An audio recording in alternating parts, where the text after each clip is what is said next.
சங்கீதம் 30. கிரக பிரதிஷ்டையின் பாட்டாகிய தாவீதின் சங்கீதம். கர்த்தாவே, என் சத்துருக்கள் என்னை மேற்கொண்டு மகிழ ஒட்டாமல் நீர் என்னை கைதூக்கி எடுத்தபடியினால் நான் உம்மை போற்றுவேன்.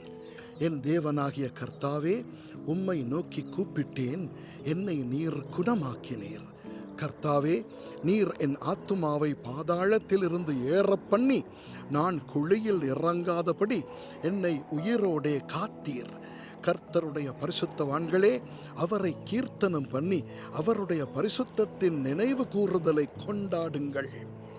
அவருடைய கோபம் ஒரு நிமிஷம், அவருடைய தயவோ நீடிய வாழ்வு.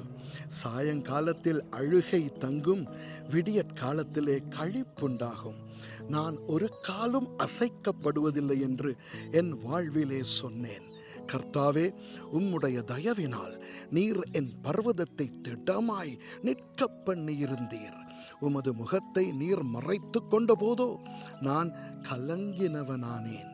நான் குழியில் இறங்குகையில் என் இரத்தத்தால் என்ன லாபம் உண்டு?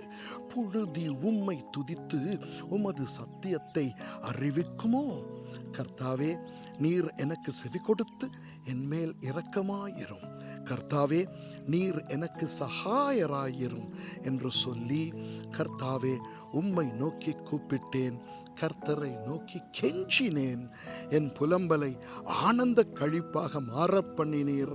என் மகிமை அமர்ந்திராமல் உம்மை கீர்த்தனம் பண்ணும்படியாக நீர் என் இரட்டை களைந்து போட்டு மகிழ்ச்சி என்னும் கட்டினால் என்னை இடை கட்டினீர்.